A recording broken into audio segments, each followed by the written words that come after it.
Oi, aqui é da Terra de Judá e eu sou Lígia Franklin de Oliveira, uma das coordenadoras da Terra de Judá.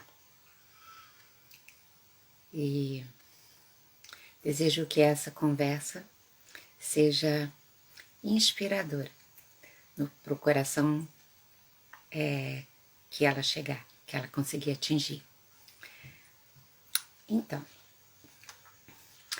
Laio e Jocasta eram reis da cidade de Tebas, eram muito felizes e a sua cidade era muito próspera.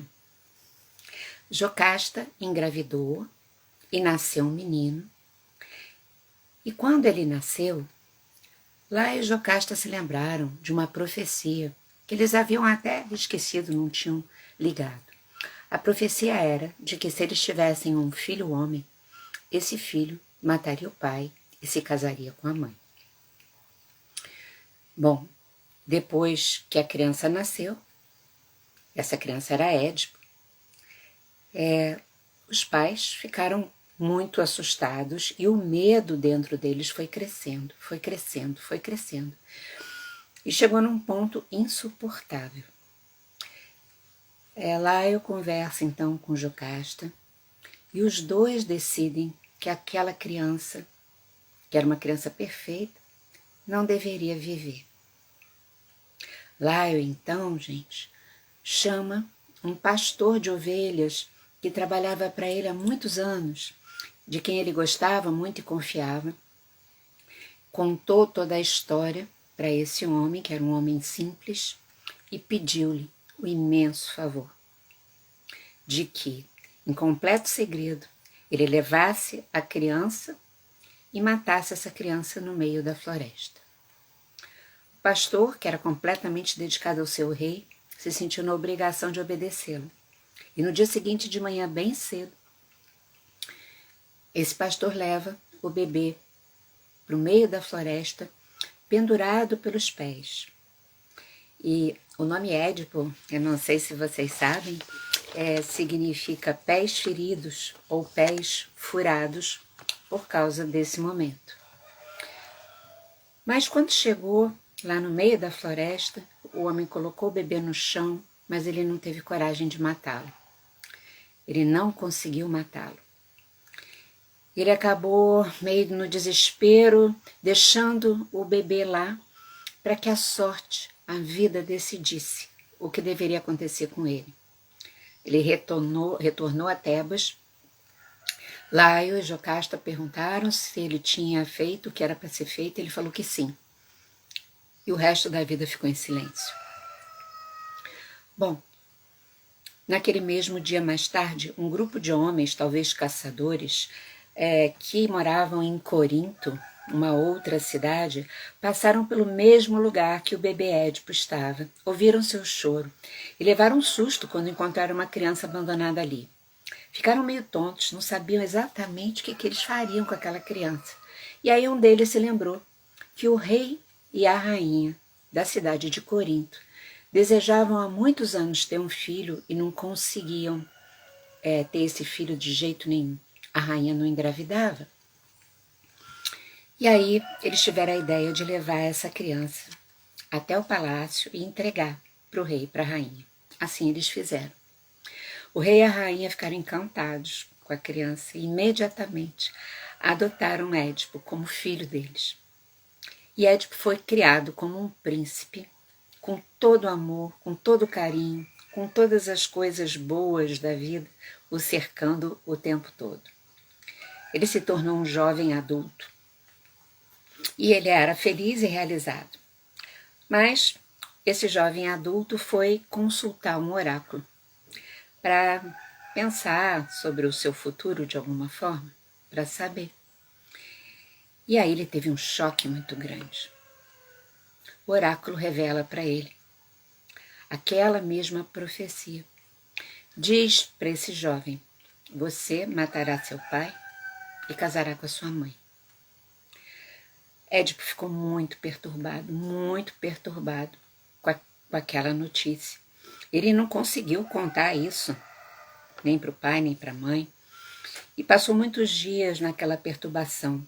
Ele amava muito os pais, e até que ele tomou uma decisão muito forte. Na sua angústia, ele decidiu ir embora. Ele decidiu se afastar da família, porque assim não correria o risco dele lesar aquele casal que ele amava tanto. E com isso ele ia abrir mão, inclusive, do trono, só que ele não contou nada, ele não disse nada. Ele apenas disse para os pais que ele estava sentindo a necessidade de conhecer outros lugares e outras pessoas, e ele sairia numa grande viagem. E logo, rapidamente, ele se arruma e ele parte. Enquanto isso, lá em Tebas, Laio resolve também fazer uma viagem. E aí, Laio e Édipo acabam se encontrando no meio de uma estrada, indo em direções opostas. E Laio estava com a sua comitiva. Édipo estava sozinho. E Laio não quis dar passagem para Édipo. Laio estava habituado a ser rei e todos se curvavam diante dele. Acontece que Édipo fica muito irritado com aquela situação, porque ele estava habituado a ser príncipe. E ele nem sabia que aquele homem era um rei.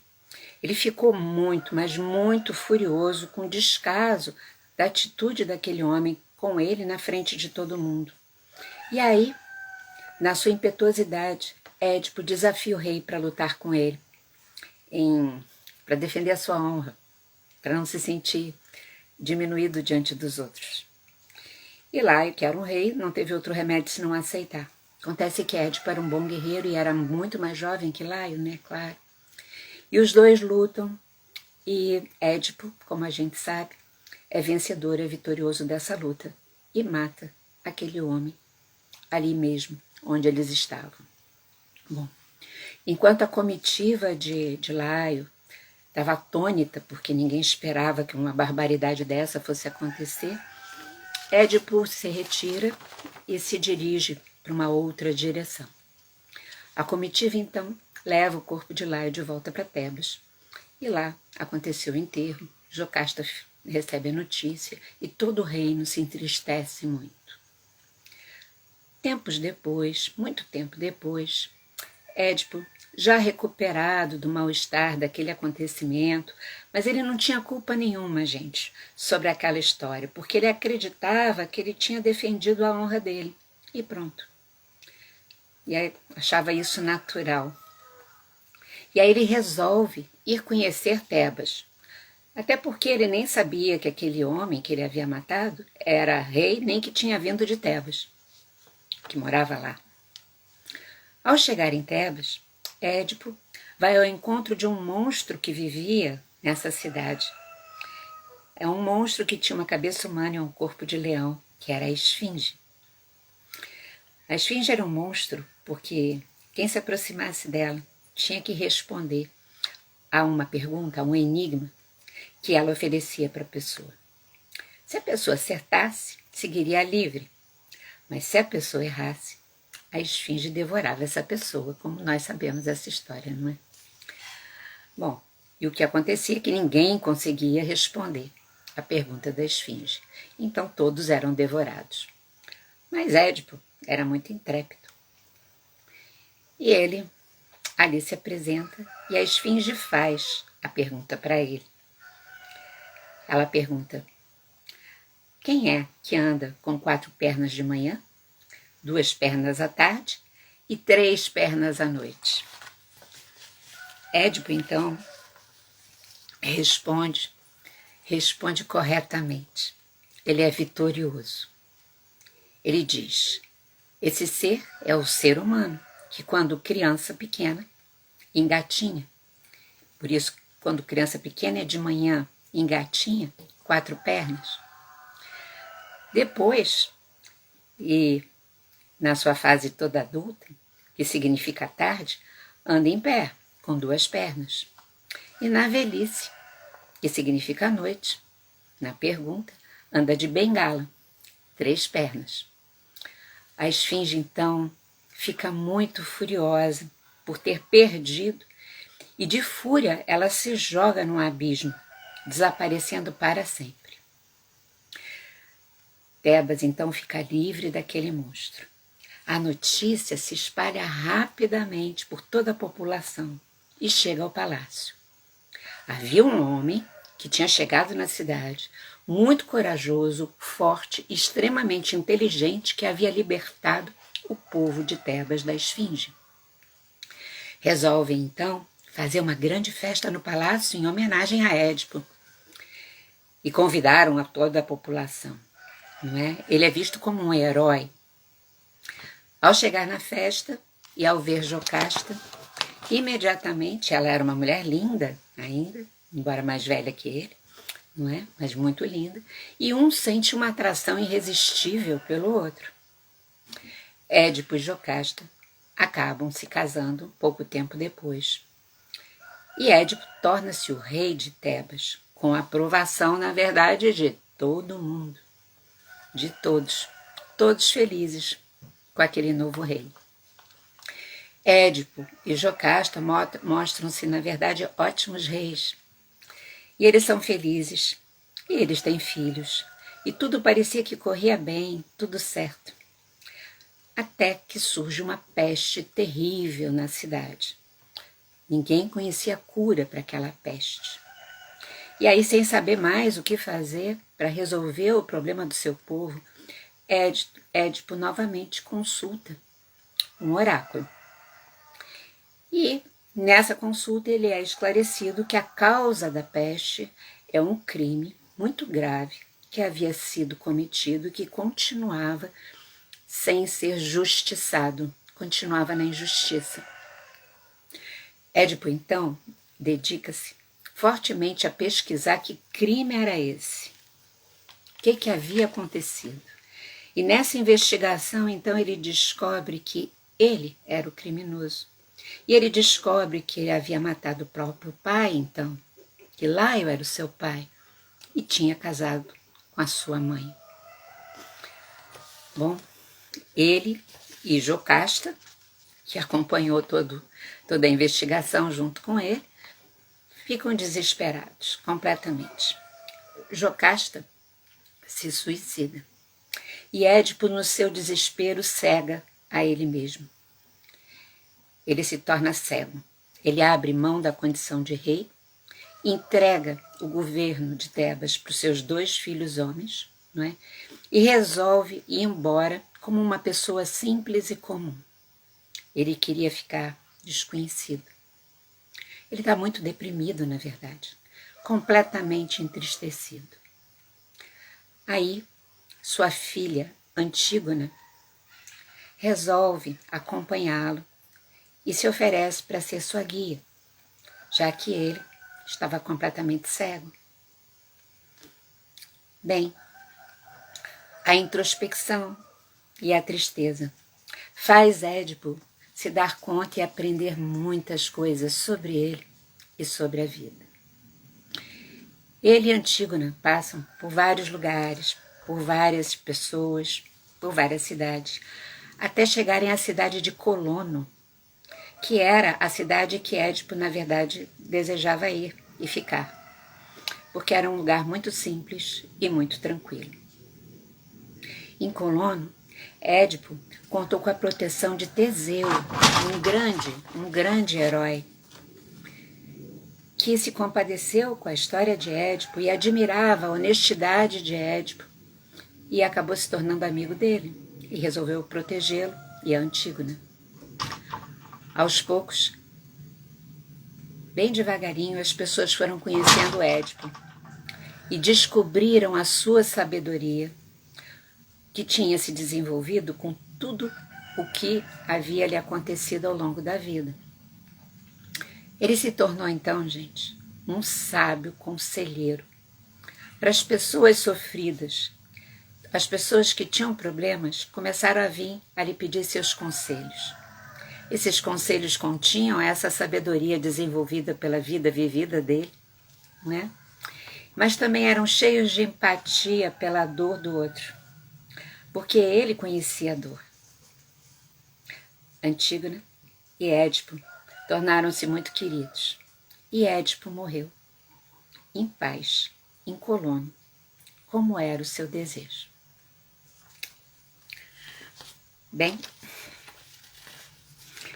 esse é um mito, talvez o mito mais conhecido no Ocidente, eu acho, por causa da interpretação freudiana, né? E de todo o conhecimento psicológico, né, dos nossos próprios processos ligados a esse mito, então. E ou pela abordagem, né, da relação emocional incestuosa do filho com a mãe e que mata o pai.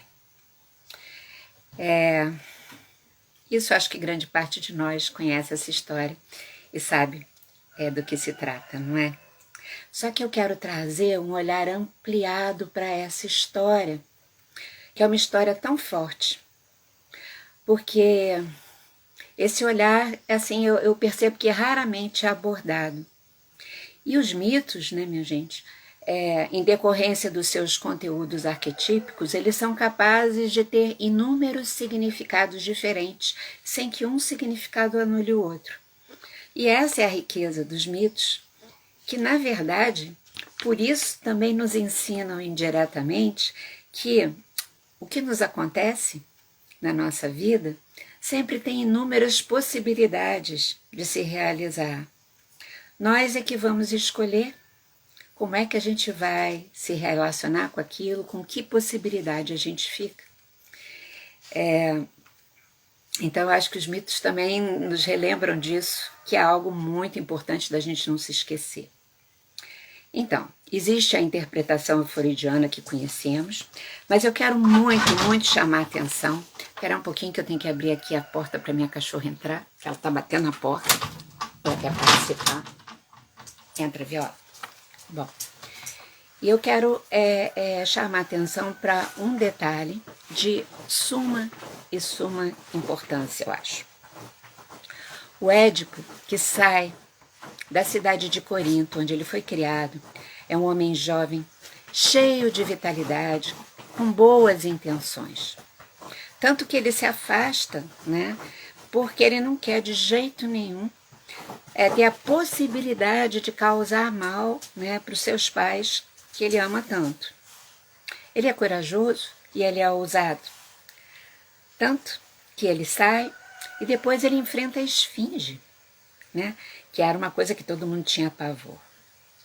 Édipo, então, expressa a força do masculino jovem nas pessoas de qualquer sexo. E é bom que a gente se dê conta disso também. Ele representa aquela força que nos faz agir externamente, ir para o mundo e em busca da nossa realização no mundo, em busca dessa conquista, da nossa vida no mundo. Mas a história também nos revela, né, que ele tinha essas qualidades todas, mas ele também era um tanto imaturo, né? E ao ser imaturo, ele também era arrogante. E ele também representa a força do masculino agressiva, então, imatura e arrogante. Ele teve uma irritação desmesurada, porque Laio não lhe deu passagem. Ele matou um homem, porque se sentiu humilhado, diminuído na frente dos outros, como se isso fosse uma justificativa. E essa é uma manifestação do masculino imaturo, que se impõe pela força até o extremo. Ele não é necessariamente mau, mas ele pode gerar o mal pela sua imaturidade. E na história, é a partir daí que começa o caminho mais trágico de Édipo, né? E o que eu quero chamar a atenção de vocês e compartilhar é um ponto para mim muito crucial e muito importante que costuma passar batido quando falamos sobre esse mito. Toda a ênfase fica no casamento do filho com a mãe, como a gente conhece, matar o pai e tudo mais. Mas a questão é, Édipo foi criado e se tornou adulto sem saber quem ele era, se a gente parar para reparar. Ele não sabia que ele era filho de Laio Jocasta. Ele acreditava que ele era filho dos reis de Corinto. Se ele soubesse da verdade, da sua verdadeira história, ele nunca teria saído de Corinto. Ele só saiu e só se encontrou com Laio na estrada naquele momento fatídico, não é, gente? Porque ele pensava que era filho biológico dos reis de Corinto. Isso é uma metáfora muito, muito forte. Então, a ignorância de quem somos e da nossa verdadeira história pode ajudar a nos conduzir a situações terríveis. Não essa da história, mas há muitas outras. Eu acho que para mim é isso que esse mito grita também e que a gente precisa prestar atenção. Ele grita as consequências de um masculino ignorante de si, imaturo e egóico. E aí eu queria colocar aqui, só para a gente relembrar, de uma forma bem sintética, sabe? Algumas manifestações desse masculino, que a gente chama de ferido, mas que pode ser imaturo. Eu vou falar de algumas situações, bem sinteticamente, existem várias outras, do masculino, ignorante de si, imaturo e egóico, no homem, né? No homem mesmo. Eu vou falar de 3 situações que aparecem com mais frequência, né? Que a gente vê. A primeira conhecemos muito bem, que é a forma machista, agressiva. Aquele homem que se sente entronado, né? É o que exerce a atitude patriarcal como se fosse muito natural. A segunda manifestação, e esse masculino na verdade é imaturo, porque não percebe e não usa a sua potência com adequação. É tipo o que o Édipo fez com o pai, né? A segunda forma bem comum da gente ver a manifestação desse masculino imaturo são os homens que se comportam como eternos meninos sedutores. São pessoas que são adoráveis, né, à primeira vista. É aquela conhecida síndrome de Peter Pan, né? Só que essas pessoas não conseguem estabelecer vínculos afetivos de fato. Costumam ser escapistas. A própria história fala muito bem, né, dessa maneira de se manifestar, porque o Peter Pan é aquele que só aparece de noite, na hora do sonho, né? Quando o dia começa, ele vai embora. E que o dia é a representação da nossa vida consciente, objetiva no mundo. E a terceira maneira que eu vou colocar, e lembrando sempre que existem várias outras, tá, gente? Mas que eu quero colocar as mais comuns, assim, só para a gente relembrar. Eu estou falando do eterno menino que é submisso e enquadrado à família. Esse homem pode ser o eterno filho do pai ou da mãe, sabe? Aquele que é sempre filho. Ele pode até casar com outra mulher, mas ele continua sendo o filho daquele pai, daquela mãe. Às vezes dos dois, às vezes de um só. E muitas vezes essa forma também pode se manifestar por aquele filho que tem uma eterna dependência financeira. E até usa da droga-adição para escapar do mundo também, né? Pode ser aquele arquétipo do fracassado, é aquele que não se realiza no mundo por si, tem uma eterna dependência. Às vezes ele até transforma a mulher dele numa mãe, em vez de mulher. Bom, agora eu queria também lembrar pra gente o masculino ignorante de si, imaturo, egóico, nas mulheres. Eu também acho que queria conversar com vocês sobre 3 aspectos mais comuns, claro que também existem outros. Esse masculino imaturo pode se manifestar naquelas mulheres, né? Essas mulheres que nos parecem dominadas e submissas e passivas, porque elas não têm o seu masculino forte ali, para que elas façam as suas escolhas e acreditem na sua potência de realização no mundo. Vão ser aquelas esposas clássicas do passado, né? Mas também, de uma forma muito disfarçada, aquela mulher Barbie, né? Que se torna um objeto dos homens, também. Essas são pessoas que têm o seu masculino fragilizado, não amadurecido. Existe uma forma de manifestação que são as meninas também emocionalmente submissas à família de origem, ao pai ou à mãe. E também, mesmo que elas estejam casadas, elas na verdade estão trazendo elas são submissas aos valores, aos comportamentos da família em que nasceram, do pai ou da mãe, né? E às vezes abrem mão da própria vida até para ficarem lá, né, tomando conta a vida inteira e não saem ali daquele círculo. Então às vezes saem e até fica mais disfarçado, né? E uma terceira maneira desse masculino imaturo se manifestar em mulheres é a forma do édipo agressivo também, não é? Em que muitas mulheres adotam para si, no seu comportamento na vida, explicitadamente os valores do masculino. Então, só o trabalho interessa, workaholic. Às vezes são mulheres que têm uma grande dificuldade de entrega nas relações amorosas, porque elas têm que estarem no comando. Isso tem uma variação que pode chegar à agressividade, a muita raiva dos homens, a usar os homens como objetos também do seu próprio prazer e ponto, sem conexão afetiva. E tem ainda uma outra forma embutida nesse aspecto, vamos dizer assim,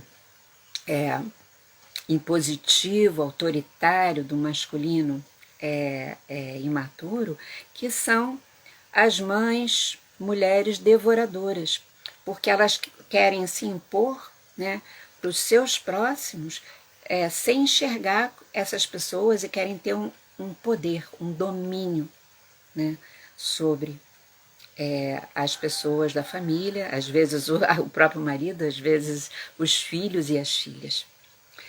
Tudo isso, né, advém dessa força masculina imatura, que não foi, não cresceu e não desenvolveu a sua potência real. Se apresenta então de uma forma inadequada e distorcida. Então, a gente acaba percebendo que tudo isso está linkado ao desconhecimento de si. Esse masculino imaturo, ele é consequência do desconhecimento de si. E, no geral, as pessoas têm muitas justificativas conscientes para explicar porque se comportam assim. E poucas se debruçam, tanto homens quanto mulheres, para amadurecerem de fato o seu próprio masculino. Mas então, vamos voltar aqui para o Édipo, para a nossa história, conversar mais um pouco. Mas eu queria fazer essa cunha de reflexão com vocês, porque quando a gente vê as manifestações, isso se torna mais real, né? A gente conhece, né, como é que isso se manifesta na vida mesmo vivida, que é o que mais importa. Então, o crime, gente, de matar o pai, e que desencadeia todas essas consequências nefastas na história, no mito, só aconteceu porque o Édipo desconhecia a si mesmo, como eu acabei de falar. Agora, por que será que nunca, ou é muito raro, que seja abordado esse fato tão simples e óbvio desse mito? Por que será? Depois, por que não se fala, ou se fala muito pouco, da parte do mito do Édipo em Colono? Esse final, para mim, é simbolicamente tão claro e ele não é falado. Então, depois de reconhecer o autor, que é Édipo, ele mesmo reconhecer que ele era o autor de tantos atos absurdos e terríveis, ele se cega, não é, na história. Então, ao ficar cego, ele passa a não olhar mais para fora. Ele não se distrai mais com as coisas de fora, ele olha para dentro dele mesmo. Ele se entristece, a tristeza também faz ele olhar para dentro. E ele passa a ser guiado por Antígona, que é, metaforicamente, um aspecto do feminino dele. Ele vai ser guiado, né, pelo seu feminino, o seu aspecto sensível e receptivo. Aí então, Édipo se torna um homem, um masculino sábio. Embora numa posição dificílima por muito tempo, mas ao passar por tudo isso, Édipo sabe quem ele de verdade. Olha para dentro de si e é guiado pelo seu feminino. Agora, em vez de assassino do pai, ele vai se tornando um grande conselheiro para todos que têm problemas graves. Ele ajuda e orienta muitas, inúmeras pessoas com a sua sabedoria. E ele passa a ser protegido por Teseu, um herói que eu admirava muito, uma força do masculino heróica, né? E ele vive serenamente como um velho sábio, até a sua morte, que também acontece em serenidade. Então, pessoal, voltando aqui, o que chama a atenção é aquilo. Por que nós conversamos sobre a história de Édipo, né? Todo mundo fala isso. Esse assunto é comum em quem faz terapia, em quem estuda um pouco de psicologia, enfim. Mas a ênfase é dada no assassinato e no incesto. Eu não estou nunca negando o significado importante psicológico desses fatos sobre essa ótica freudiana, mas passar por cima de que o conhecimento de si e o consequente domínio do aspecto egóico e de um masculino imaturo é o fundamento dessa narrativa, para mim é significativo demais, da nossa tendência à negação, né? Assim como a desimportância e a impopularidade da parte do Édipo em Colono e dos seus significados de transformação e evolução. Para mim, gente, isso traduz algo que perpetua as nossas cisões de qualquer ordem e contribui muito para que o masculino, imaturo, egóico, especialmente, seja mantido. Seja sobre a forma autoritária e agressiva, seja sobre a forma de dependência emocional e vida pouco potente na mulher ou no homem. Todo mundo pode cair nisso, não é? E que algo é esse? Eu acho que assim, a história nos mostra que aderir às versões e interpretações das coisas, como aconteceu com a questão lá do oráculo, sem se deter para se descobrir o que mais pode existir ali, naquela profecia. E aí você ter a sua visão e a sua capacidade de lidar com aquilo. A história sugere a gente querer saber quem nós somos, a nossa história. Então, também, o que a gente precisa perceber é isso. Como assim? Não se interessar pela própria história, pela história da sua família, pela história da sua origem. Eu falo isso porque eu conheço muita gente muita gente mesmo, que nunca parou para perguntar para as pessoas da sua família, para sua mãe, para o seu pai, às vezes, para os avós, para os tios. E aí, como é que foi sua vida antes? Como é que foi a sua infância? Que era importante na sua infância para você? Aconteceu alguma coisa significativa? Uma parte das pessoas não pergunta, né? Quanto mais sobre a história da humanidade, das nossas origens. Édipo, gente, depois de passar pelas consequências de tomar as decisões importantes na sua vida sem saber quem ele era, pela dor, ele desenvolve a visão interior.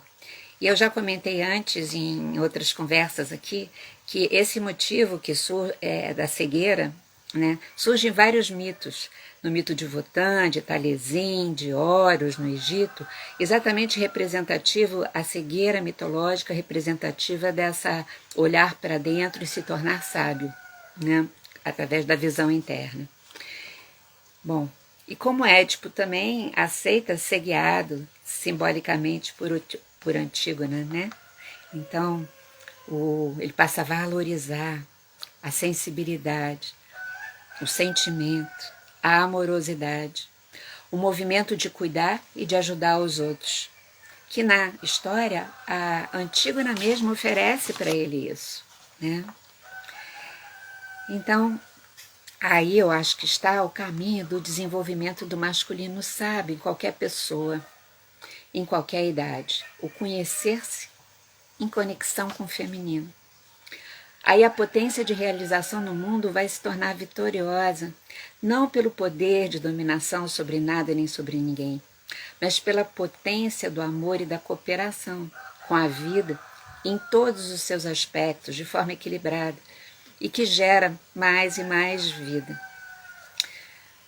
Quantas vezes eu tiver a oportunidade, eu vou repetir, sabe, gente? Eu tenho uma convicção que a saída da humanidade, para que a gente tire o mundo dessa enrascada evolutiva que a gente se encontra, de um sistema que está podre, né, e moribundo, mas que resiste, que não quer ceder, né, é a realização da integração do feminino com o masculino, que aparece tão belamente também no mito de Édipo, tão conhecido. Que possamos aprender com Édipo, cuja história existe, olha, gente, há 2.400 anos. Então, já passou muito da hora se a gente se referir a isso também. Mas ainda, nesse papo meio comprido, eu queria dizer para vocês que ainda não acabou. Essa história de Édipo, ela é surpreendente mesmo, né? Então, se a gente parar para se debruçar na história, mesmo a gente vai perceber que quando os pais de Édipo, Laio e Jocasta, ficam com tanto medo, com medo de uma profecia, em vez de investigar formas de poder lidar com aquilo e entender aquilo, a gente vai ver que é nesse momento que toda essa história, na verdade, começa. Para pensar. Então, esse medo de Laio e Jocasta, do que a profecia diz, é tão grande que o medo governa os dois, a ponto deles mandarem matar o próprio filho. Logo, essa história está dizendo que é o medo em nós, o parteiro de tantas coisas difíceis e complicadas na nossa vida. O medo é o pai e a mãe dos nossos maiores desvios, das nossas maiores complicações. E aí, a história de Édipo também nos avisa disso de forma contundente. Nos avisa do quê? Nos avisa que se formos dominados pelo medo, nós vamos encontrar na nossa frente, ali adiante, exatamente o que mais tememos. O que mais tememos. Foi isso que aconteceu na história. Se a gente parar para pensar, quase sempre é o que acontece com todos nós. Pessoas que têm muito medo da solidão, ficam muito carentes. Elas vão ficando tão desagradáveis que elas acabam ficando sozinhas. Por aí vai.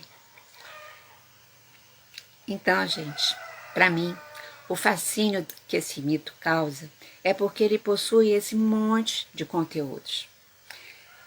Ele possui todos esses ensinamentos.